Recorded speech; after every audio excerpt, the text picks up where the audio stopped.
है parliamentary supremacy और privileges के खिलाफ ये काम करते हुए मीडिया को इन्फॉर्म कर रही है और पार्लियामेंट को इन्फॉर्म नहीं कर रही है। मीडिया में जो लिखा गया है वो इस बात को बताता है कि मोदी हुकूमत वक्फ बोर्ड की ऑटोनॉमी को छीनना चाहती है। बीजेपी शुरू से वक्फ बोर्ड्स और वक्फ की प्रॉपर्टीज के खिलाफ रही है।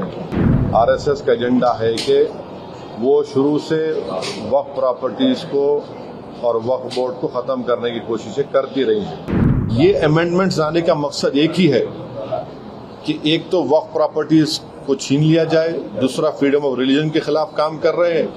हम अपोज करते हैं इसको। सबसे पहली बात तो यह है कि जब पार्लियामेंट सेशन में है तो सेंट्रल गवर्नमेंट जो है पार्लियामेंट्री सुप्रीमेसी और प्रिविलेजेस के खिलाफ ये काम करते हुए मीडिया को इन्फॉर्म कर रही है और पार्लियामेंट को इन्फॉर्म नहीं कर रही है।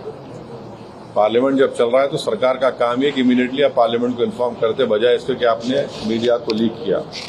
प्रपोज अमेंडमेंट से जो मीडिया में जो लिखा गया है वो इस बात को बताता है कि मोदी हुकूमत वक्फ बोर्ड की ऑटोनॉमी को छीनना चाहती है और वो इंटरफेयर करना चाहती है वाकिफ के मंशे के खिलाफ कि किस तरह से उस वक्फ की प्रॉपर्टी को चलाया जाए और ये खुद फ्रीडम ऑफ रिलीजन के खिलाफ है, नंबर 1। दूसरी बात यह है कि बीजेपी शुरू से वक्फ बोर्ड्स और वक्फ की प्रॉपर्टीज के खिलाफ रही है और इनका एक हिंदुत्व का एजेंडा है, आरएसएस का एजेंडा है कि वो शुरू से वक्फ प्रॉपर्टीज को और वक्फ बोर्ड को खत्म करने की कोशिशें करती रही हैं। तीसरी बात यह है कि अब जो मीडिया के रिपोर्ट्स के ऊपर मैं अपना ये रिएक्शन दे रहा हूं कि एक बार किसी प्रॉपर्टी को वक्फ डिक्लेयर कर दिया गया तो हमेशा वक्फ रहता है। तो वक्फ एक्ट जो है 54 का है और 96 का है, जो 96 के एक्ट तो 2013 में अमेंड किया गया। वो सर्वे कमिश्नर को पावर्स देता है और सर्वे कमिश्नर को अपॉइंट कौन करती है? State government. तो सर्वे कमिश्नर वक्फ प्रॉपर्टीज आइडेंटिफाई करता, उसके बाद लिस्ट ऑफ वक्फ प्रिपेयर होती है सर्वे कमिश्नर की तरफ से और वो सर्वे कमिश्नर जो स्टेट गवर्नमेंट का अपॉइंटी है उसको स्टेट गवर्नमेंट को भिजाता और state government gazette notification issue करती है। तो गजीट नोटिफिकेशन खुद एक ऑफिशियल एक्ट है और अगर गजीट नोटिफिकेशन 1 साल तक चैलेंज नहीं होती तो वो फाइनल हो जाती है और नेचर ऑफ वक्फ हो जाता है। इसको ये लोग चेंज करना चाहते हैं, यानी जो पहले से वक्फ हो चुकी हैं प्रॉपर्टीज अब दोबारा उनको एस्टैब्लिश करना पड़ेगा कि ये वक्फ है। ये इम्पॉसिबिलिटी है। दूसरी बात यह है कि गजीट का जो कंक्लूसिव नेचर है उसको आप डाइल्यूट करना चाह रहे हैं। मानिए अब कई लोग वक्फ की प्रॉपर्टीज में एंक्रोचर्स है, इलीगल तरीके से वहां पर है, तो इनको एक मौका मिल जाएगा कि वो वक्फ प्रॉपर्टीज को बोलेंगे कि हमारी प्रॉपर्टी है, प्राइवेट वक्फ की प्रॉपर्टी नहीं है। और कोई भी प्रॉपर्टी में ये झगड़े होते कहीं ना कहीं तो उसको एक एंक्रोचर्स को एक मौका मिल जाएगा। तीसरा न्यूज रिपोर्ट ये बोलता है कि अमेंडमेंट इन एस्टैब्लिशमेंट और कंपोजिशन ऑफ वक्फ बोर्ड। तो ये एक्ट खुद ये बोलता है कि हर स्टेट में एक वक्फ बोर्ड होना चाहिए और बोर्ड रिस्पॉन्सिबल होगा उसके एडमिनिस्ट्रेशन और मैनेजमेंट ऑफ वक्फ प्रॉपर्टीज के लिए। अब अगर आप अमेंडमेंट करेंगे establishment and composition of Waqf board में तो एक एडमिनिस्ट्रेटिव कियोस होगा, loss of autonomy Waqf board का होगा और ये गवर्नमेंट का जो कंट्रोल है वक्फ बोर्ड के ऊपर, गवर्नमेंट का कंट्रोल बढ़ेगा तो वक्फ के इंडिपेंडेंस पे बहुत बड़ा असर पड़ेगा। चौथी बात उसमें यह है कि वक्फ ट्रिब्यूनल्स है। अब ये जो मीडिया रिपोर्ट ये बोल रहा है कि गवर्नमेंट इन ट्राइब्यूनल्स को डाइल्यूट करना चाहती है।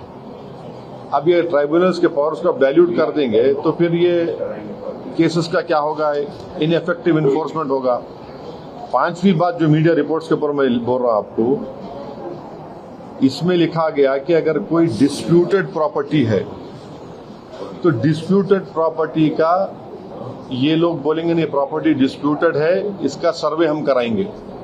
अगर कोई प्रॉपर्टी डिस्प्यूट है तो उसका फैसला जुडिशरी करती।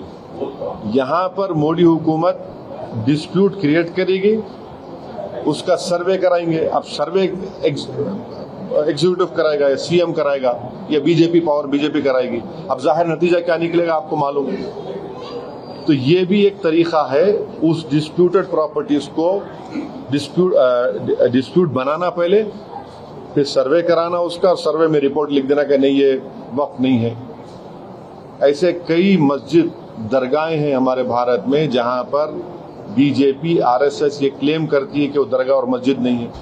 तो जो पावर जुडिशरी का है वो एग्जीक्यूटिव छीनना चाह रहा है उसको। और एक बात जो मीडिया रिपोर्ट्स के मालूम ये हो रही है कि